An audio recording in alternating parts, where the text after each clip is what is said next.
So very quickly to the IRCC official specifically on housing, because you mentioned it in your opener. It's mentioned 36 times in the immigration levels plan. Is your branch the one that wrote the warning that was talked about in the Canadian press that internal reports warned Minister Fraser when he was immigration minister that the high levels of immigration levels to Canada were going to cause a housing crunch? As I mentioned earlier, the housing supply gap has many factors, and it would be unfair to say that it is caused by international students. No, sorry, Chair. No, that's not what I'm saying. I'm asking about. I did raise my hand, Chair. I asked specifically about an internal report that journalists have spoken about and written about in the Canadian press, the National Post, and other media outlets from January 2024, referring to material written in 2022, so 2 years ago, saying that there was going to be a housing crunch and making the connections directly to the immigration levels to Canada. That's not me saying it. That's an internal IRCC report. So I'm asking, is your branch or either of you two the ones that wrote this report? I joined the department about 18 months ago. I can't speak to anything prior to that. What I can say is over the last 18 months, we have been having continuous conversations. Information has been sought and received by the minister about challenges in the international student program, and that is what has led to the reforms that I summarized. So I'm going to interrupt you there. So I want that internal report because journalists have access to it. And I would like it tabled with this committee in an unredacted format because that is directly what's led to changes in the international student program. Everybody has made that connection. I think all members, especially on the opposition side, are deserving to know what the minister was warned about before he was shuffled out of his portfolio because he had failed and a new minister was put in. So can you make that commitment to file that with this committee? Journalists already have it. This committee doesn't have it. I don't believe I have that report, so I would need to revert to the department and return to the committee with a response. Can we consider that a commitment to provide us with the report? Ms. May, you want to respond? Oh, I had responded. Okay, Chair. I'm going to move on but on housing. Housing starts are now down an extra 15% from last year.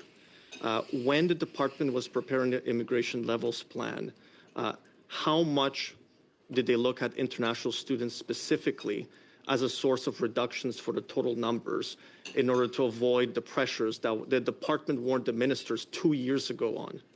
What percentage did you consider on it were related to the housing crunch related to international study program?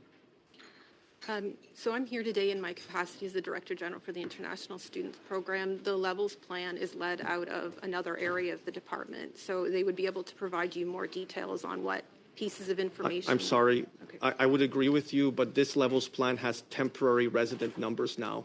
So it includes your sites as well. And that's the first time it's in there. So it includes your branch of your department is now included in the levels plan. That's why I'm asking what total percentage was considered and directly related to housing.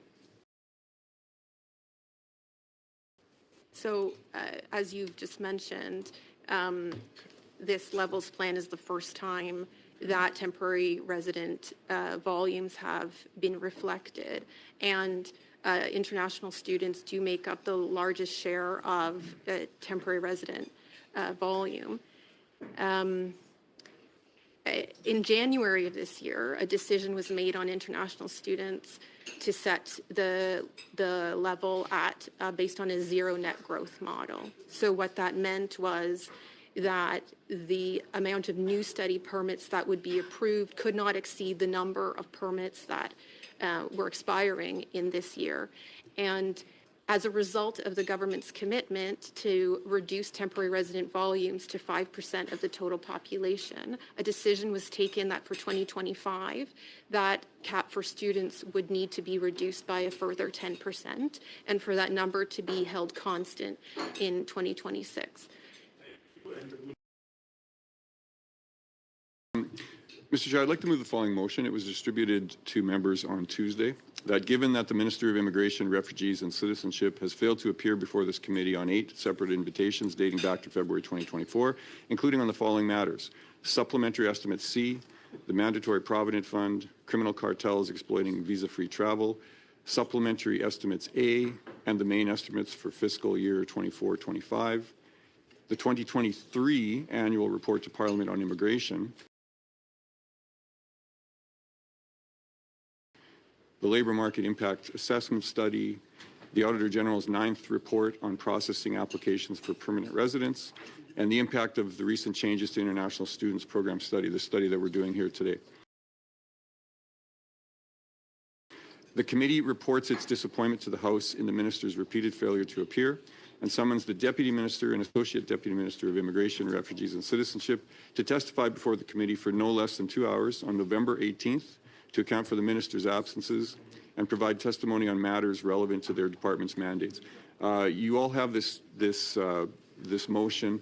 The Minister's consistent absence underscores a worrying lack of accountability during a period of escalating challenges and pressures on Canada's immigration system.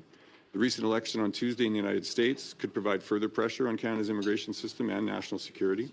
Just a couple of weeks ago, the Minister tabled the 2024 Annual Report to Parliament on Immigration, ironically a whole year after failing to come to this committee to address the previous 2023 Annual Report.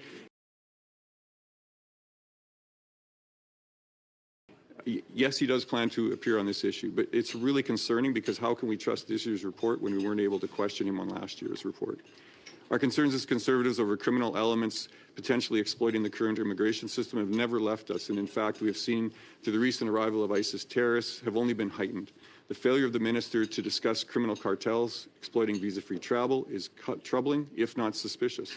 Recent reports indicate that organized crime networks have exploited Canada's visa-free policies, facilitating human trafficking and other criminal activities. These security concerns necessitate stringent vetting and resource allocation. However, the lack of attention to the main estimates, along with the supplementary estimates, documents that outline the necessary funding for handling this increased immigration pressures, suggest that the Liberal government is unprepared to protect Canadians from these threats. Without appropriate resources, Canada's screening process could become overwhelmed, compromising national security. And the absence of the Minister to address these estimates calls into question the Liberal government's commitment to transparency and accountability. These are necessary.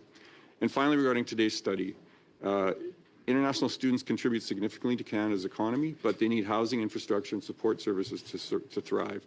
To date, the Liberals have demonstrated they have no plan and no way of fixing this issue, and yet the Minister has so far refused to appear to speak to this important issue.